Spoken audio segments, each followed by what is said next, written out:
room. You're here and I know you are moving. I'm here and I know you will fill me.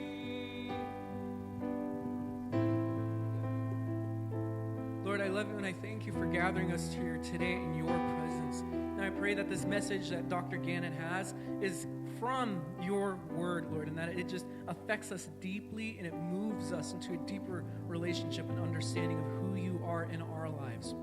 I pray that you work on us, not just as students, but as children of God, that you fill us with your spirit and that you guide us constantly throughout our days.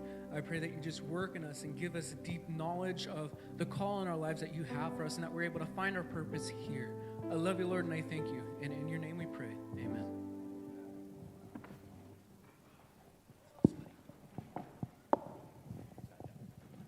All right, good morning, everybody. Welcome to the very last Tuesday before spring break. And oh, it got a little bit better. 5 of you were excited. Okay, well, next week is spring break, so there will be no classes Monday, Tuesday, Wednesday, Thursday, Friday next week, which means your attendance better be perfect this week, right? Thank you. Santi's good to go. All right, cool. Hey, one last time I'm going to announce the yearbook is still for sale. It is March 3rd. That means there are 13 days left until the yearbook sale is over, so please make sure you are getting onto that QR code and ordering your yearbook now after March 16th. They are going to stop selling them, so you'll miss out if you don't do it by then. Baseball. You guys are playing Justice tonight at 6, if I'm correct, right? No, you're not. No. What? It's rescheduled. Justice was scared. Okay, cool. Softball. Friday, though, you guys, ladies, are playing Mount Mary. That's over here at Rose Mofford at 12 and 2, so make sure you skip out of lunch and go watch the softball game. And then this Saturday, our men's basketball faces the regional championship against Justice. We changed it. I said camo night the other day, and a couple of people came to me and said, I have no camo, Pastor James. What are we going to do? And so, no. We are going to go maroon out. We are going to go maroon out. I talked to Coach Cole, and he was like, let's not do a white out. Let's do maroon. So find your best school colors. If you don't have maroon, wear black. We don't want to do a white out. Coach Cole was like, please don't do a white out. So that was his thing there. So he asked for maroon, so we're gonna change it to just school colors. But show up on Saturday, 7 p.m. in the gym. Let's cheer our guys on to another victory. Congratulations to Taryn and Orlando for senior night the other night. And the guys won the game. And I will personally say I had to hold Taryn back because those refs on that game, man. I had to hold that guy back. I didn't really, but it sounded good. All right. One's last time I wanted to also tell you baptism service is coming up. It is now March, so next month on April the 2nd, that is the Thursday, the day before Good Friday, we are going to have our baptism service down on Lake Lopez. If you are interested in becoming baptized, that is something you need to come talk to me about and sign up for so that we can get as many people in there as possible. Last year we had 5 students get baptized. It was an awesome service. It was a really great thing. I'd love to see even more people this year. So if you're interested in that, you want to know more about it, come see me and we'll talk about it and get you signed up. With that, normally I would say, welcome Dr. Gannon up here, but we're going to watch a little video first that he brought. It's a special memory from his childhood, so please watch the video.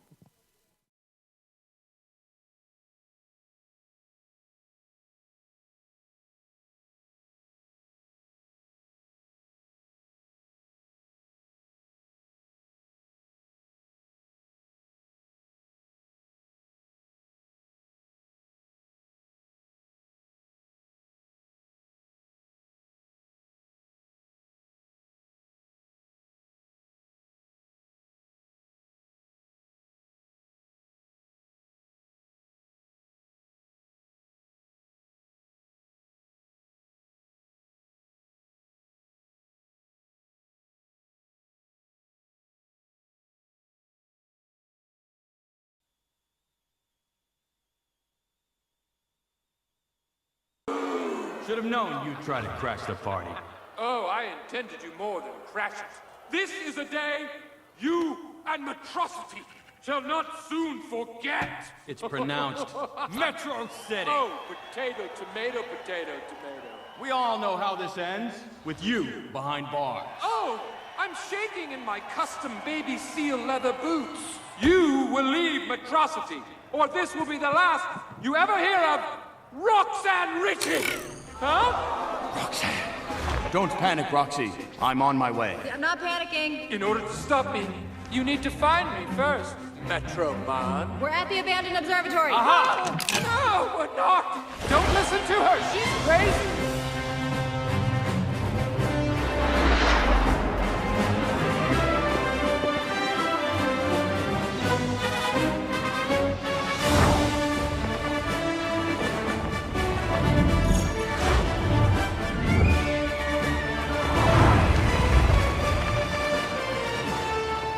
Metro Man approaching, sir.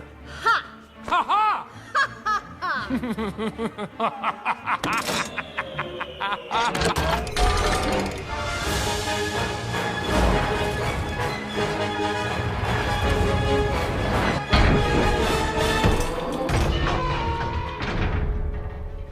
Hold on a second.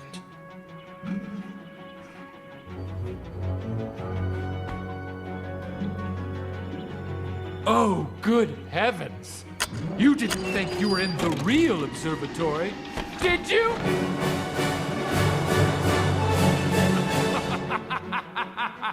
Ready the death ray, minion. Death Ray readying.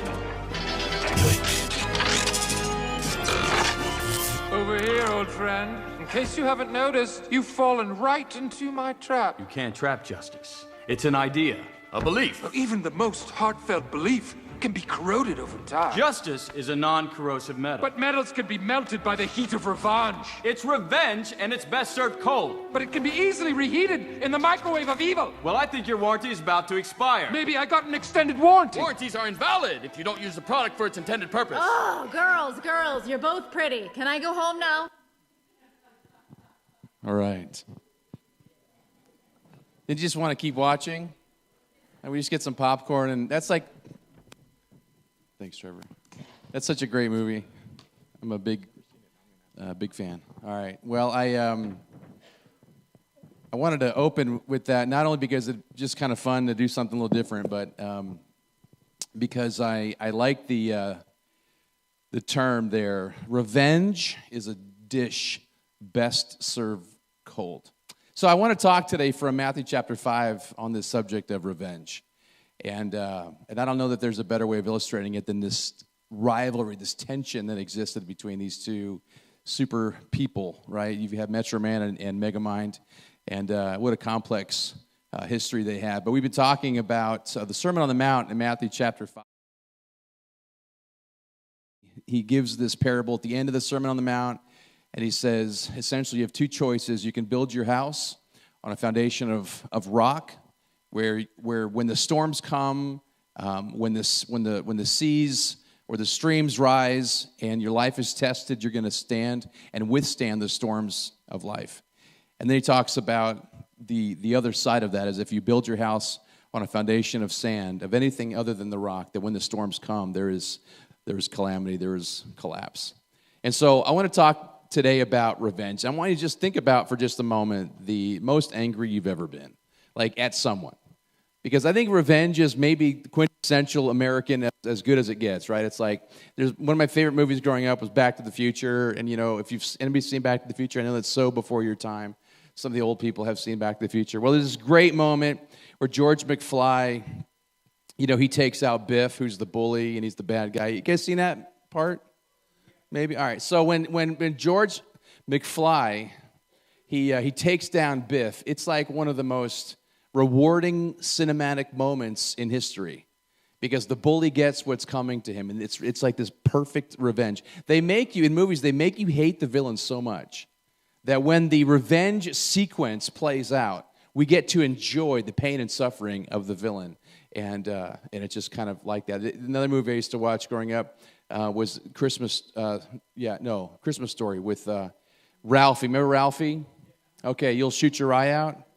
And so he's bullied, and then he just snaps. He just snaps, loses it, and he just unloads on this bully, smashing his face to bits, and he's bleeding, and it's like super cool. And it's kind of sick that we're like cheering for this pounding to happen, right? There's something kind of wrong with us, I think. When there's a bully, there's a villain, and all we want is for that bad person to suffer terribly. My message today is simply called Revenge is a Dish Best Served Cold, just for illustrative purposes that you might remember this. And this might not be a message that you need right now, but maybe it's something that you'll think about down the road. Because when we get angry, and I can think of many times in ministry where I have been hurt and felt betrayed by people I trusted. I have felt in different professional roles that I've had, people have hurt me, and there's moments where you battle in your heart, and you begin to pray what are called the precatory psalms. In the psalms, there are these angry psalms that David prays against his enemies, like, Lord, smash their teeth upon the rocks. And it's like we want to join David in his anger and begin to pray, and it's not really the heart of God to pray that way for our enemies. So just for a minute, think about someone who's hurt you. Think about the most angry you've ever been. Now, a lot of you are student athletes, and so we have some rivalries here in the Valley, right, among our athletic teams. So if you don't know, basketball's playing Justice on Saturday. It's a big deal. It's a conference championship, right, I believe. And so this is a team that is kind of a rival here in the Valley. And there are other rivalries, and so as athletes, what happens if the other team starts talking trash and you might lose? You get upset, and you want to take it to them next. It's like it motivates you, right?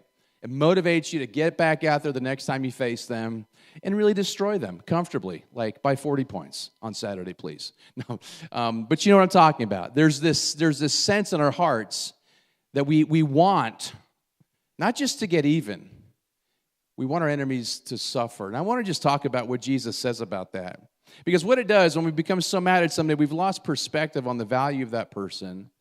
We've lost perspective on how God sees them. And so even if we're persecuted, which is a righteous thing, if you're standing up for Jesus in this world and your enemies want to destroy you, right now there's a lot of things happening in a part of the world where the gospel is very, very restricted. The preaching of the gospel, let's say in the country of Iran, even in the land of Israel, great restriction. I mean, Israel's a free nation as much as it's possible, but it's a religious state. So there are still restrictions there on how the gospel can be preached. I grew up there, I know. And so there are believers that just because of their faith, just because of what they believe, they're persecuted.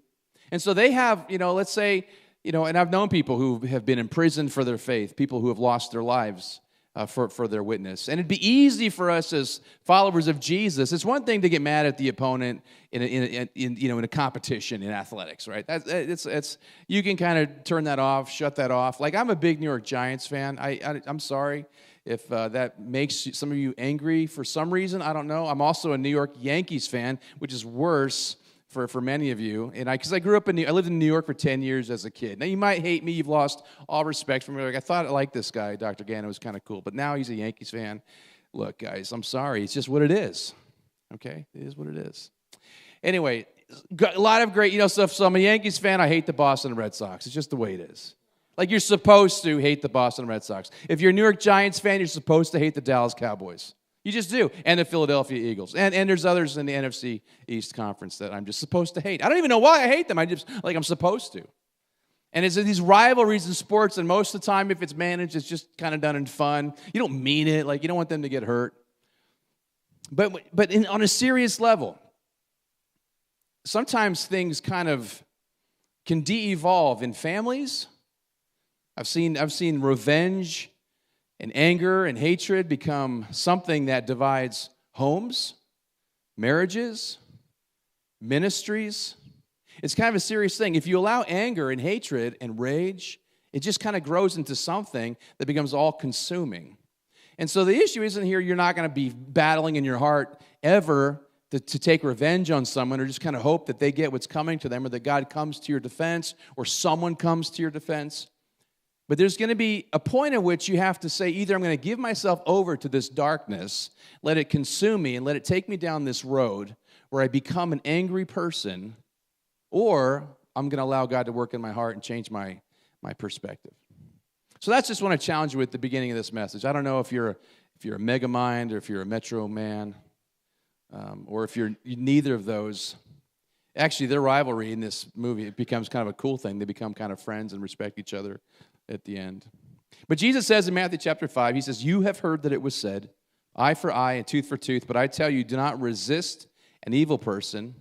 If someone strikes you on the right cheek, turn him the other also. If someone wants to sue you and take your tunic, let him have your cloak as well.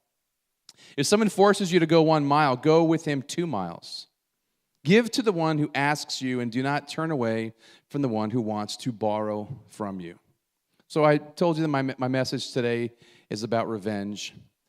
Jesus here is quoting from the Old Testament in Leviticus chapter 24, eye for an eye, tooth for a tooth. This is a pattern of standard Old Testament justice where the punishment matches the crime. If anyone injures his neighbor, this is from Leviticus 24, if anyone injures his neighbor, whatever he has done must be done to him. Fracture for fracture, eye for eye, tooth for tooth. As he has injured the other, so he is to be injured.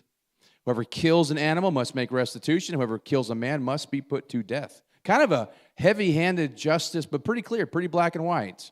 If you are hurt or offended or there's a loss, it must be the punishment must reflect the nature of the crime. So Jesus here, he's talking about something that people understand every day. He says, you have heard that it is said. So this is commonly accepted. So if Trevor gets up here and he hits me, what can I do to him? Come on, Trevor, let's illustrate this. Just kidding. I used to play this game with my kids when they would get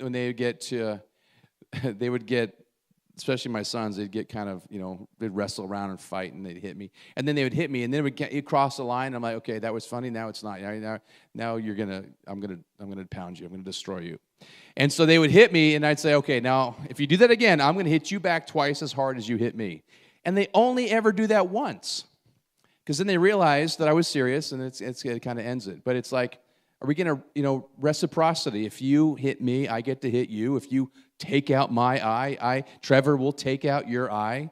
If you kill my goat, I'm going to kill your goat. And this goes on and on. I'm going to take your goat. I'm not going to kill your goat. Anyway, you understand that this is what was assumed in this culture. This was the commonly accepted justice of that day, based on the Bible, based on what God said to his people in Leviticus chapter 24. But Jesus is saying, just because it's taught, just because it's considered to be commonplace, just because this is what you've heard does not mean it is righteous. Just because you have the right to inflict justice on someone doesn't make it righteous. Just because I have a right to hit Trevor back if he hits me does not make it righteous. And here's my main idea I want you guys to get this morning. Because this flows out of the way God has loved us. So here's what it is. When I sin against God and I rebel against God, here's what I'm doing. I'm poking God in the eye. And you know what God does when I poke him in the eye? He doesn't poke me in the eye back. In fact, I was in so much trouble with God, I could not self-correct. I couldn't fix the direction where my soul was heading. And so he sent Jesus into the world as a redeemer to save me. And so God didn't poke me in the eye back. He didn't reciprocate justice in the way that it is allowed for in Leviticus chapter 24. Instead, he redeems my mistake. And he loves me. So Jesus is never going to ask us to do something he's not already doing. So he says, you can justify mistreating others and say, I have the right to do so. And sometimes we do that all the time. I have the right to fill in the blanks. But just because you have the right to do something doesn't always make it righteous. And so that's what Jesus is talking about here. No, it's not like Jesus is not saying you never have the right to retaliate or to invoke legal protections. You don't have to be this doormat, this perpetually victimized person. You don't have to take punishment for the sake of being punished. It's not some invitation to, I want to be just a martyr and a victim all the time. No. We see Jesus, he's pretty tough. He actually stands up at times, in John 18, he's on trial, and one of the officials strike him on the face. And it says, when Jesus said this, one of the officials nearby struck him in the face. Is this the way you answer the high priest, he demanded. And Jesus says, if I said something wrong, testify as to what is wrong. But if I spoke the truth, why did you strike me? And we see Jesus, even on trial, he's going to be crucified. He knows what happens next. But even on trial, he's standing up for himself. He's calling out injustice. He's calling out unrighteous treatment of himself. Even though he's about to give his life in love and absolute selflessness, so those people who are trying to right now execute him, like literally, he's going to die for their salvation, for their redemption. So he's not saying we don't have to stand up for ourselves. Matthew chapter 23, we see Jesus confronting religious hypocrisy. The people that had the job of leading people into spiritual truth, they're the ones that are leading people away from spiritual truth. And this really bothers God. This really upsets the Lord when teachers whose job it is to model and to teach what actual righteousness is, when they actually lead people away from the truth and they live this hypocritical existence. This really bothers the Lord, obviously. And so Jesus confronts that. He says, woe to you, teachers of the law and the Pharisees, you hypocrites. Which means they pretend to be something on the surface, but there's something else entirely beneath the surface. He says, you shut the kingdom of heaven in men's faces. You yourselves do not enter, nor will you let those who enter who are trying to. And so Jesus is confronting this hypocrisy. And then, of course, John chapter 2, this is a really dramatic moment. Jesus walks into the temple, and he kind of loses his cool, it seems. The temple is divided into sections where varying people could come and worship, and there was a section in the outer court of the temple where God-fearing Gentiles could come and approach the God of Israel, the only God, and to worship from a distance. They were called God-fearers. And so there was this place reserved for them, but this space had been transformed into this corrupt marketplace where they're selling cattle at a high, they're extorting people. See, people had to present an offering before when they came before the Lord. And either they could bring their sacrifice with them, or they could bring money and buy something when they got there. But when they got there, everything was extortionately high. The prices were inflated. And so this area in the temple that was supposed to be where non-Jews could go and worship had been turned into this corrupt marketplace. And this really angered the Lord. So Jesus walks in there and he starts flipping over tables. In John 2, it says, in the temple courts, he found men selling cattle, sheep, and doves, and others sitting at tables exchanging money. So he made a whip out of cords and drove them from the temple area. Both sheep and cattle, he scattered the coins of the money changers and overturned their tables. And he says to those who sold doves, get out of here. How dare you turn my Father's house into a market? So Jesus did confront injustice. He did confront unrighteousness and hypocrisy. So the big principle that I want you guys to hear this morning is this, because again, I don't know if there's some rivalry in your life right now. I don't know if there's somebody in your life right now that you're really, my daughter plays high school softball in Imagine Prep in Surprise. She's softball. She's a senior in high school. She plays softball, and she's always talking about some of the drama. I'm so glad our team doesn't have any drama, right? There's no drama on our teams here at Nelson AIC, no doubt about it. No tension, no rivalries. Everybody loves each other. I'm sure it's true, right, Coach? Of course it's true, yeah. But it is a high school thing. So she comes home and she's like, There's like this girl hates this girl, and this girl's always talking trash about this girl, and this girl's jealous because she lost her starting position to this girl, and they're just all the time like there's all this conflict on this team, and she's all the time talking about that. And so there's rivalries, right? There's tension in life. There's people you just are not going to like. When I was in high school, I don't mean to brag, but I'm going to brag a little bit. We had It's kind of funny. It's kind of stupid, but I was the ping pong champion in my high school. Not gonna lie. Come on, guys. I don't mean stop it. Stop. No, knock it off. It's too quiet over here. What's going on? Thanks. No, that was outstanding. So here's what happened. So we had a ping pong table in our house in Jerusalem, in Mevaseret Zion, in this neighborhood that we lived in Jerusalem. And it was like, I loved to play ping pong. And there's this guy, a good friend of mine, he was really good. And so we played a lot. And he caused me to get better. And we just played and played and played. And then my school put on this championship tournament, and I entered the tournament. And there's this kid who is a Palestinian Arab kid named Fadi. That was his name. And he was just mean to me, and I don't even know why. I had got into a couple fights with him. Full disclosure, I'm not perfect, guys. I got into a couple fights with this guy over the years, and he just ran his mouth. And, this is just one of these things when someone runs their mouth, because I'm not picking fights. I'm a peacemaker by nature. So I'm not going and instigating. I'm not running my mouth. I'm a good guy. But when someone runs their mouth, it's like all of a sudden, you guys know what I'm talking about? Like all of a sudden, I have to crush you. I have to destroy you. Anyway, so I don't know why Fadi had it out for me, but he did. And so I entered the ping pong tournament, and pretty cool. He did well in the tournament. He got to the final match where I was in the final match, and so I had to face Fadi in the final match. And guys, I'm just happy to announce that I destroyed him. So my strategy in ping pong. And Santi's like, I'm out of here. I'm done with this guy.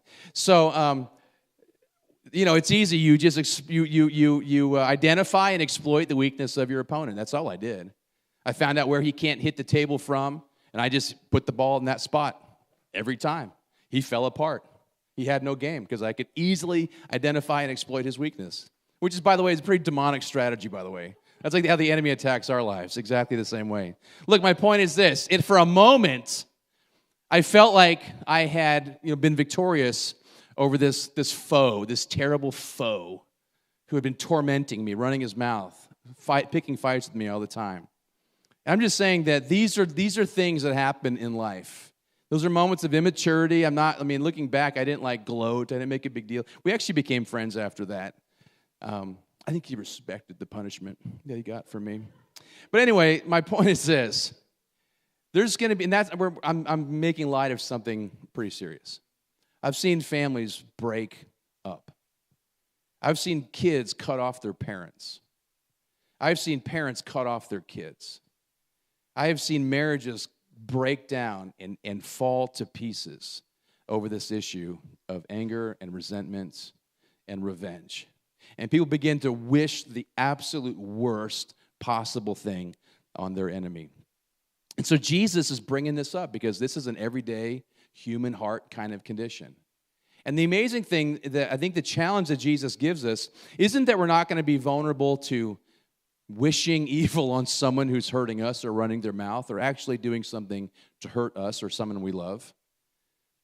But there's a challenge here to understand the way God has interacted with us and then to also carry that into our relationships with other people.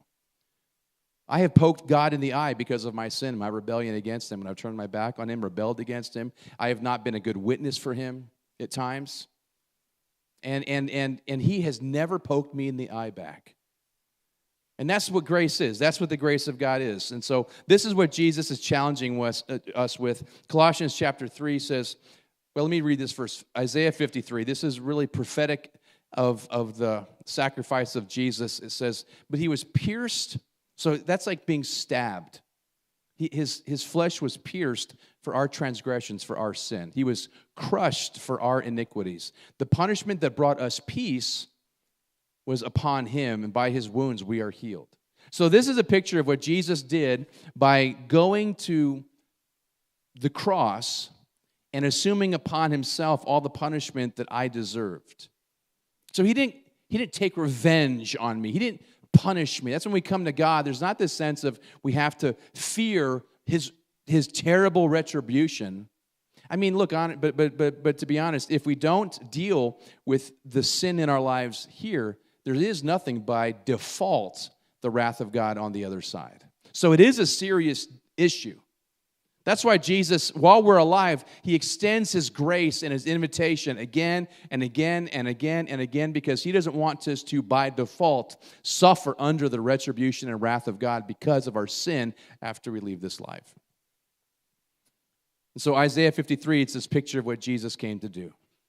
And then, so Colossians 3, Paul says, bear with each other and forgive whatever grievances you may have against one another. You know, forgiveness is way easier said than done. Way easier said than done. My wife comes from a broken home. In fact, she's not here, but she would not mind me sharing this with you. She's actually the result of an affair. Her mom, her biological mom, had an affair with the family's insurance salesman, and my wife was the result of an affair. My father-in-law forgave her and raised Monica as his own daughter.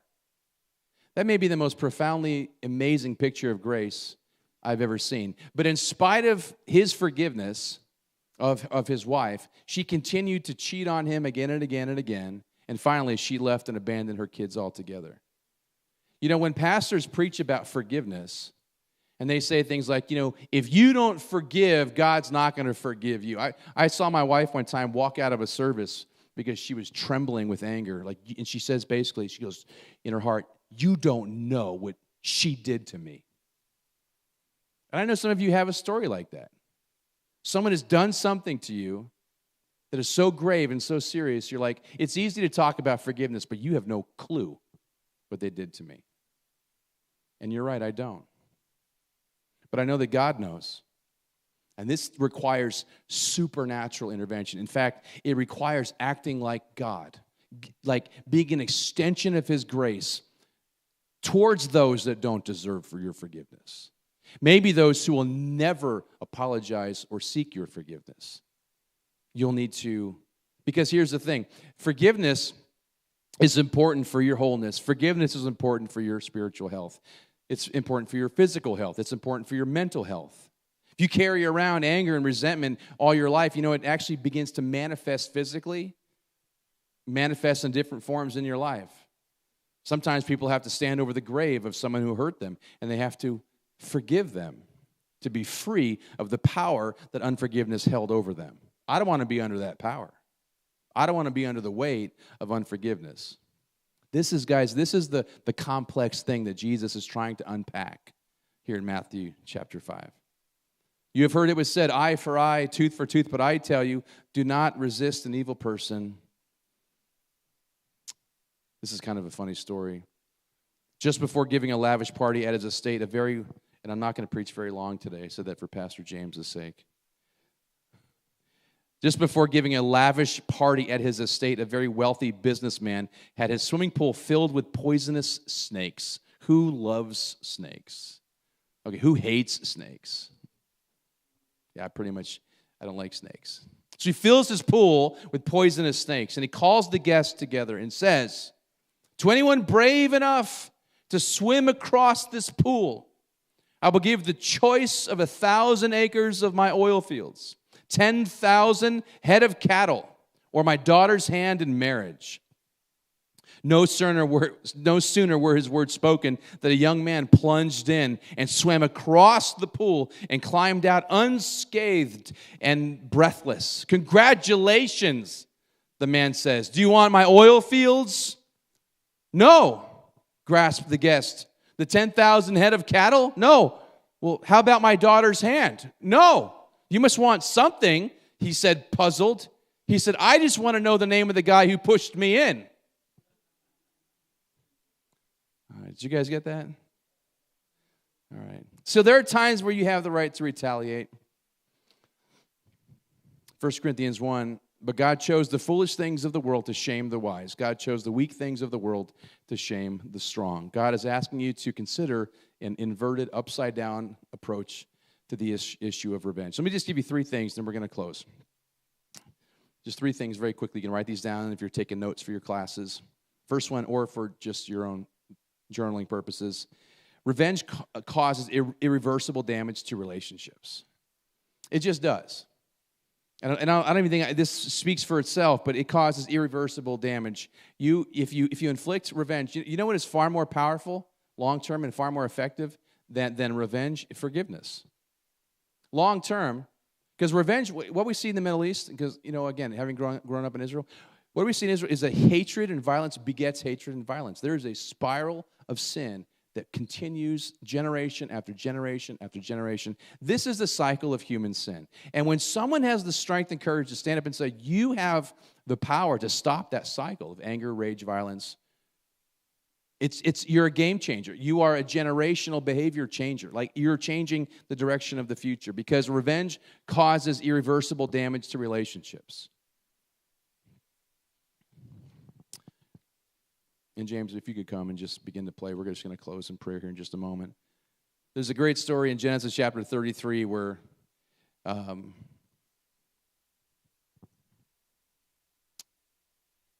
Jacob, the younger brother of a twin, his brother Esau, he did something pretty rotten. He deceived him into giving him both his birthright and his blessing. It's a pretty dramatic story. And so Esau would have lived the rest of his life in anger. And just think back, has someone ever hurt you so much that you've carried it for a long, long time? And the funny thing about this story is Jacob is the one who, for over 20 years, he's living his life thinking to himself, I hope I never see my brother again, because if I do, he will kill me for what I did to him. And honestly, there have been people like that in my own life, not this kind of situation, but there have been people that when the relationship was severed and we went our different ways, I actually thought to myself, it would probably be easier if I never see them again for the rest of my life, because it's just going to be too hard to talk. Like, what happened with such bad blood? It's just easier if we just go in different directions and we'll sort this out in heaven or something. But in this story in Genesis chapter 33, they're reunited, these brothers, after like 20 years. And while Jacob's probably expecting, he's so scared. In fact, if you back up in this passage, there's this, he wrestles with this angel, which is like God sent in the form of this angel, and which is Christ, and he's wrestling with this until he's injured. He walks with a limp the rest of his life. His name is changed. It's a dramatic thing that happens to him, and he's struggling with God over this broken relationship. He's so scared. And love wins. Genesis 33, but Esau ran to meet Jacob and embraced him. He threw his arms around his neck and kissed him, and they wept. It's one of the most beautiful, maybe most underrated stories of reconciliation that might be in the entire Bible. When these two brothers who were severed and they were separated for decades, and the younger one, fearing for his life, there's no way my brother can ever forgive me. And he did. 1 Corinthians 13 says, love is patient, love is kind. It doesn't envy, it does not boast, it's not proud, it's not rude, it's not self-seeking, it's not easily angered, it keeps no record of wrongs. Let me just close with two more thoughts. Number two, revenge will cost you, with revenge you will lose moral and spiritual authority. Moral and spiritual authority. When you lose control, it just damages your relationships and your authority in those relationships. Romans 12 says, do not take revenge, my friends, but leave room for God's wrath. Do not be overcome by evil, but overcome evil with good. And the last one is this, and this is what I love the most. Third thing is, you will miss the big God moments. Last thought, another story in the scriptures when Joseph, the son of Jacob, years later, he's sold into slavery by his brothers. They hated him, and then God leads him from place to place to place. He ends up in prison. And then somehow he's elevated to the second most powerful person in the entire country of Egypt, the most powerful nation in the world at that time. And he's next to Pharaoh, the most powerful man in the entire country. And so his brothers come and kneel before him because there's a famine in the land, and they don't recognize him. Now, if you know the story, it's so packed full of drama. If you're Joseph, you're like, this is my chance. I can take them out right now. I'm in power. I have the position, and I have the right to hurt them, to get them back for what they did to me. And the amazing thing about Joseph is he does not invoke his right. He does not even invoke his power. He looks at his brothers and he says, hey guys, don't be distressed and don't be angry with yourselves for selling me here, because it was to save lives that God sent me ahead of you. For 2 years from now, there's been famine in the land, and for 5 years, there'll be no plowing and reaping, but God sent me ahead of you to preserve for you a remnant on earth and to save your lives by a great deliverance. And this is the perspective that Joseph had at the very end. And hear me out. When you forgive, when you love people, when you see them the way God loves them, and I'm not saying you're not going to have brush-ups and along the way, you're not going to have conflict with your roommate or issues in athletic competition or issues with your teammates or whatever the place, maybe a coworker, maybe a family member. But in those moments in your lives, remember that God is still working in those moments. And while you might want to serve up a cold dish of revenge, just remember that God has called us to bless them in return and watch and see what He can do. So love, forget, forgive, shake the chains off of resentment, and then live as an example of what Jesus did for you. Look at your neighbor and say, I'm not going to poke you in the eye. I'm not going to poke you in the eye. Don't do it. Don't poke your neighbor in the eye. Remember, because God didn't poke you in the eye. And you know what? If Metro Man and Megamind can make it work, guys, we can make it work, right? All right, let's stand as we close in prayer. Thanks for listening, guys. And I hope you have an amazing spring break. Hey, listen, we've got some great chapel speakers this week. I think Coach Jimmy is speaking tomorrow. Am I right? Hey, come on, let's give it up for Coach Jimmy in the house. So bring everybody who's hiding on the campus. And I know, Coach, you're gonna have a great message. And then on Thursday, we have a great speaker also. I know you'll be touched. So let's finish strong, and then spring break, and then here we go. It's gonna be a great time to take a break. So let's just close in prayer. Father, we thank you, Lord, that you've called us into a different kind of community, one that is identified by love and forgiveness, not revenge. We see a lot of people groups in the world right now that the spiral of anger and violence just continues. And you're calling us to be different. You're calling us to be people of a different kind of kingdom who don't seek revenge, even though that's what the status quo is of the day. That's what is practiced in our day. That's the default response of human behavior. But God, you've called us to do what you've done to us. And it's when someone hurts us, we love them because we are an example of you to a broken world. So help us to do better. Help us to forgive. Help us to reconcile today with those who have hurt us. We thank you for your word and for your example.